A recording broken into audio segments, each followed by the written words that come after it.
many of you here. Thanks for the organising. This is quite something. I'm just not used to modern technology and stuff like this. Normally, you know, last time I was in a shed in a sawmill, so it was actually quite good. My name's Mark, and I just want to start by giving a quick little about me. I'm under time because basically part of this progression is that other people can start to teach as well. And so Delia's been helping me to try and structure it more into something that we can allow other people, or to develop for other people to take it forward, right? Because it's no good just me having this information. So I'm trying to put that into format. So a quick background of myself. I was born in South Africa. I'm German. I spent most of my life in Kuwait in the Middle East. And I went to university in Wales. I worked in Kuwait again for a lot of years. Got divorced. Got involved with the child support agency, so that gave me already a flavour of law in practice, in addition to getting divorced. And in Kuwait, then, we don't have private pensions, public pensions, so we needed to make a private pension. We bought a flat, first flat went fine, rental income came in, so in theory, good, we've got a good model here. We bought a second one, and that one, basically, the developer thought it was okay to run away with the money. So that cost us 50,000. In total, they reckon that that company ran away with over £350 million of money. But knowing that there's no money in the companies, I went straight for the directors, and you don't go for directors in this country because they should be allowed to just take all the money. The real reason you can't go for directors is that's where most of the backhanders are paid through non-executive directorships. So it's really a sacred cow from bribery and corruption. So that they're talking a lot about the law on the civil side, and as a litigant in person, it was a phenomenal journey. But I don't think you can get such a good law education in the university because you're exposed to it from a different box. The whole system, I don't believe it's corrupt. I think it's a lot of nepotism, a lot of self-serving. Yes, of course there's corruption somewhere, left, right and centre, there always is.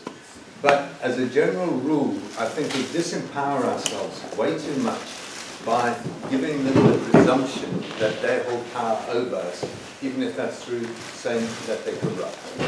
So that's the first thing that I changed, because I actually took the judgments that I lost, and I read through it and I thought, oh, okay, actually the judge has got a bloody good point there. I messed up. Okay? So that then meant that all of this, my whole perception had to change from one of being a victim into, hang on, there's actually something I can do about it, and that allows us to empower ourselves. All of a sudden we move out of victim mode, we move into a mode of, I'm open to being able to change things, accepting responsibility and not blaming other people. So with the course, what I did was, I've been down every rabbit hole, and when I say down every rabbit hole, well, not the paedophilia and flat earth, because there's later. There are more important things to sort out than worry about if the earth is round or flat. So with these rabbit holes, what I did was literally an hour of another person's work. Now, for that person to have already put in that completed an hour presentation would take me between 8 and 10 hours. So I would literally just write down every claim and then go through and research. And if I could support that claim, it stood. And what I ended up with was one claim here, one claim here, one here, one here, one here, one here. And all I've done is rearrange the picture. What I'm presenting here, there's nothing new in here. And you'll see most of this actually is like hundreds of years old. We're reinventing the wheel. We really have solved all of these problems in the past. But because we choose not to learn from the past, we're doomed to repeat the past because human nature just doesn't change. So there's sort of where I'm coming from in that. And toilets are there, kitchen is there, housekeeping it is.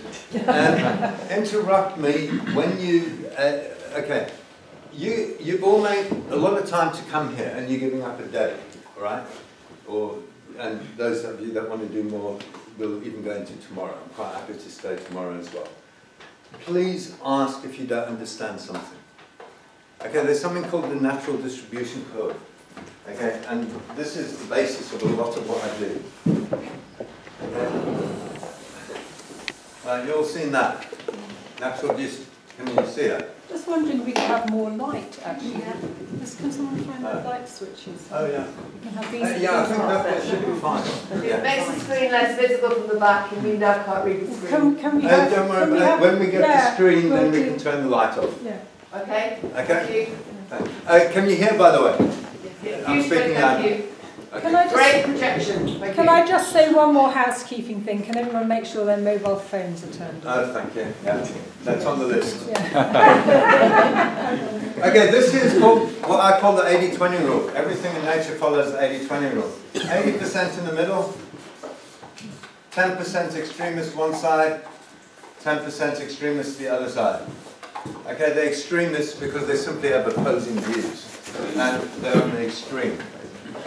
For anything to exist, you need that. So, a lot of what I'm saying is always based upon the 80-20 rule. So, when I talk about when I make a statement, I'm not saying it's true 100% of the time, but 90% of the time for something to be true is pretty much consensus. You're not going to beat that. Until we find new knowledge, we can't make the claim we know everything. So, one thing with truth, where we start with that, it's not absolute. So, by way of example, let's just look at something topical like coronavirus. Virus used to mean poison. Why? Because basically that was the best word they had to describe it 100, 150 years ago. There was no better word. It was something that made people ill. They didn't know what it was. So, before that, they used to have pests and wraths of God and all of this sort of stuff, with, like, you know, rats carrying insects that made you sick, or bioorganisms which at the time we could not observe. As our observational skills improved, that then moved out of this 10% unknown into the realm of the known. So as our observational skills change, our best available knowledge keeps on changing. It's not fixed in stone. So we need to accept that we don't always know the answers at the time. And I'm not saying my way is the right way. What I'm saying is, here I have a model, or something that I've put together, a picture. Okay?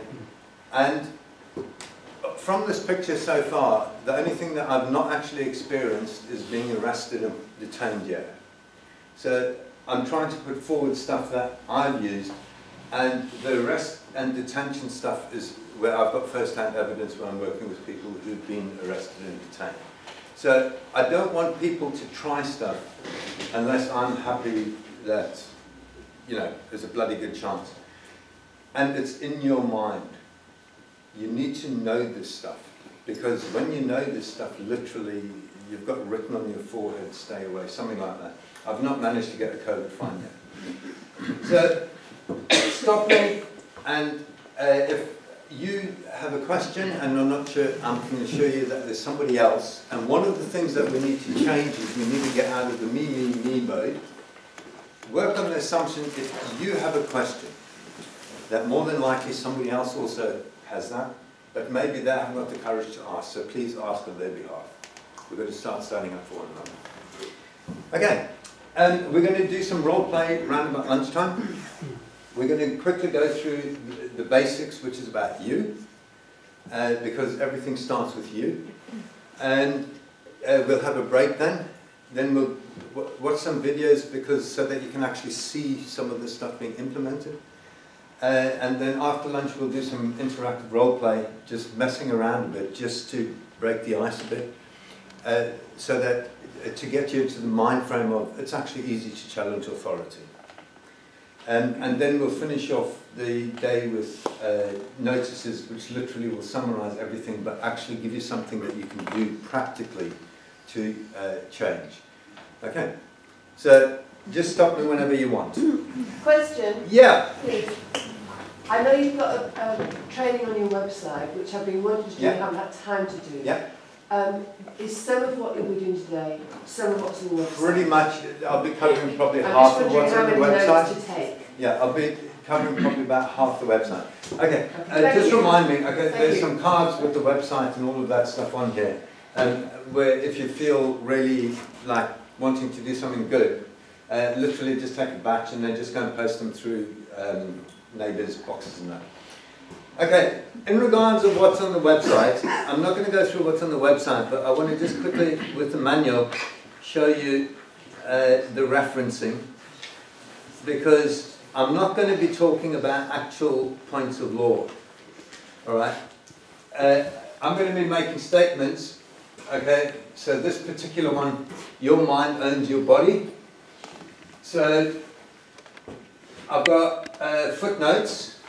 So I've footnoted everything where possible so that you can go back to the source yourself to see. And at the bottom here, all right, it's got the source documents.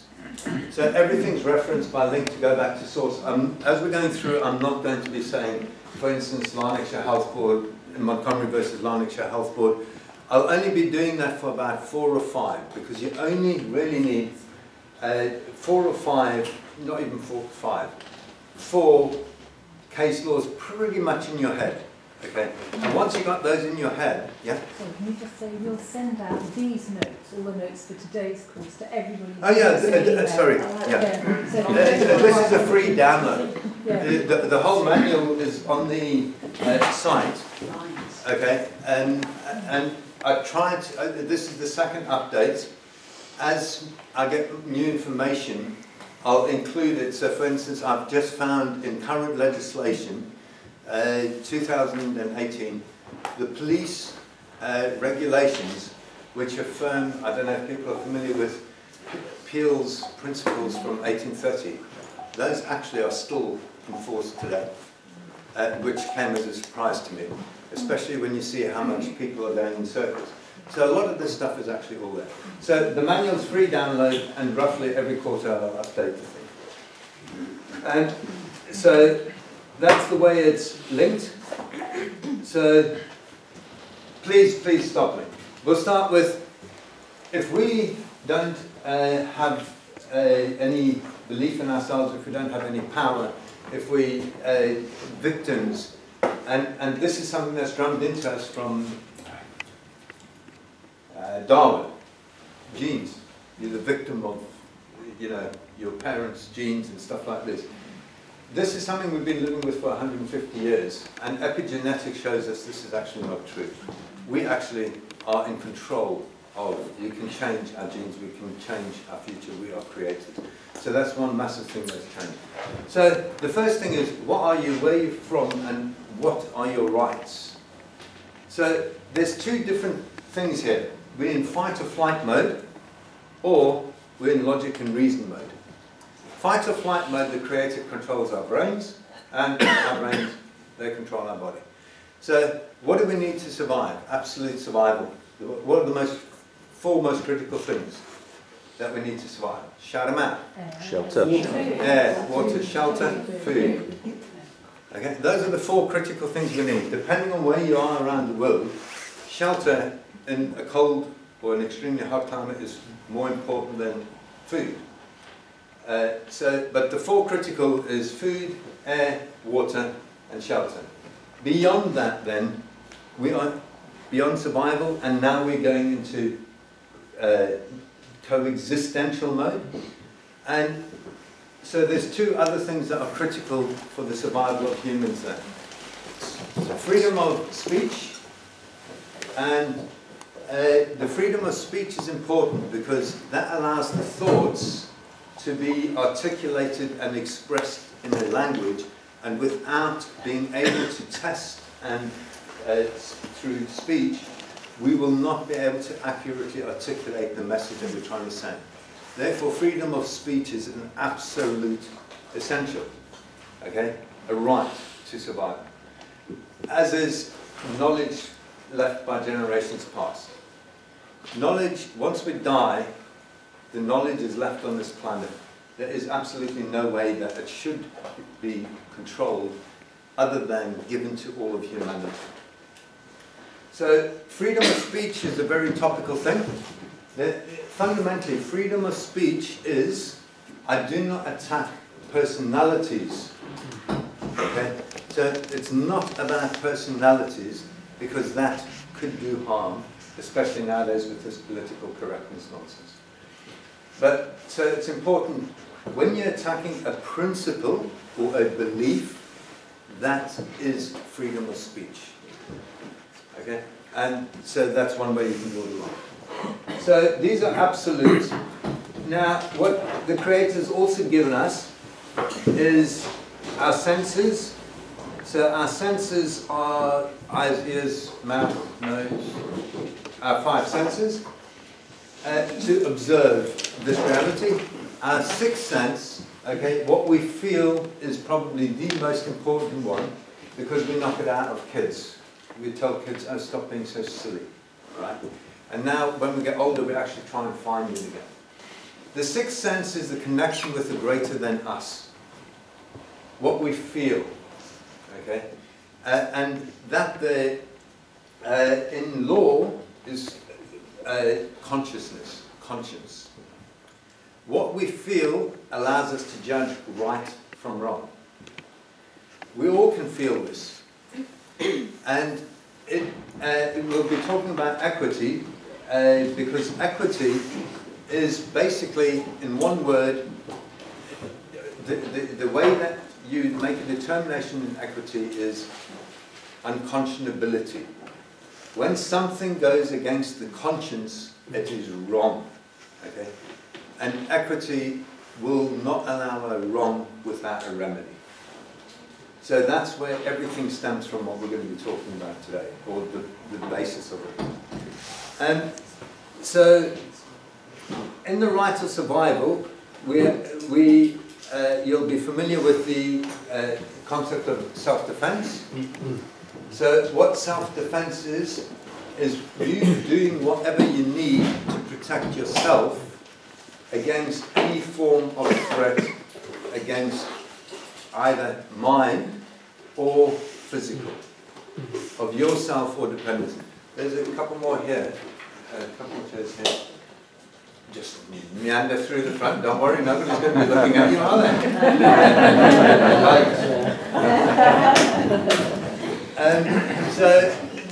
And now we're going through a massive psychological attack. We really are, in the history of humanity. I mean, all of this, what's going on now, you can read through, it's not the first time this has happened. But at the moment, as far as I'm concerned, we're setting up the foundation for the next 12,000 years. So we've got pretty important work to do here. Okay? And this is because everything in life is cyclical. Everything is cycles. That's the way nature works. So self-defense is physical, and not only physical attack, but mental attack. And we really are under mental attack. When we are being attacked and go into a state of fear, we go into the reptilian mode, basically. We stop thinking, all right? And when we stop thinking, we can't process anything, and there is no logic and reason, okay? So the main point with this is, don't try and waste your time arguing with somebody that is not, in logic and reason. If somebody's in fear, the first step is we need to get them out of fear. Otherwise, you're just going to frustrate yourself and just go absolutely bomb. Okay? There's absolutely no point. So psychological attack is what we've got. And you need to defend yourself against that. Right, another concept then is what on earth makes anybody believe they have a right to enforce their will upon another person? Because this is the question everybody's asking. Because that's what it always boils down to. So what makes anybody believe they can impose their will? That means, why do I have to follow coronavirus legislation? Why do I have to pay tax? Why do I have to pay speeding tickets? Why do I have to pay parking tickets? All of this stuff fundamentally is the same question. Okay? And the answer is really, really simple. If we know we are all equal under the law, and we know that because the way that we can verify that is through observation. If somebody can bring the Creator down here to say, you're more important than me, okay, then that day we are not all equal under the law. So that there is called a first-hand witness testimony. So what's written here is not first-hand witness testimony, that's all hearsay evidence. So we need to bear in mind, we need to remove the personalities, whatever you believe the Creator to be, up to you, until you can bring a Creator into a court of law where they can be cross-examined. We can only be equal under the law, and nobody above the law, i.e. It's a level playing field as far as the law is concerned. Right? So, with that then, what it means is, all interaction is consensual. As soon as I interact with somebody, there needs to be an agreement, and with that agreement, what we're actually doing is we're giving consent to how the interaction will continue. So that there is how you create duties, rights, and obligations. There is no way anybody can create duties, rights, and obligations on your behalf unless you've authorized them to do so. So for the government to come in and say, oh, well, we're 650 MPs, you voted for us, and we'll look at this in detail why that's an absolute load of rubbish. It does not work. You must authorize somebody to act on your behalf, and that they will give a restricted authority. You can't give them a blanket authority, right? So your word, my bond, is created by my words. That creates duties, rights, and obligations. That there is affirmed in the Bill of Exchange Act, for those of you that are familiar with it. Basically, the Bill of Exchange Act says, you exchange a promise, you've now made a commitment, you have a liability. And you have a right of enforcement if two of you have exchanged promises. If you've made a promise to me, I have a right of enforcement over you for that, and you have an obligation to perform. So everything comes down quite simply at the end of the day. When anybody makes a claim against you, it's as simple as prove you have a right to ask me to comply, and secondly, prove I'm under obligation to perform. Can I just ask, has anyone parked their car in the church car park? Yes. Yes. Can I ask you all please to move them? We've got a church Photoshop. Excuse me, church Photoshop this morning. Oh, Sorry, can you define church car park?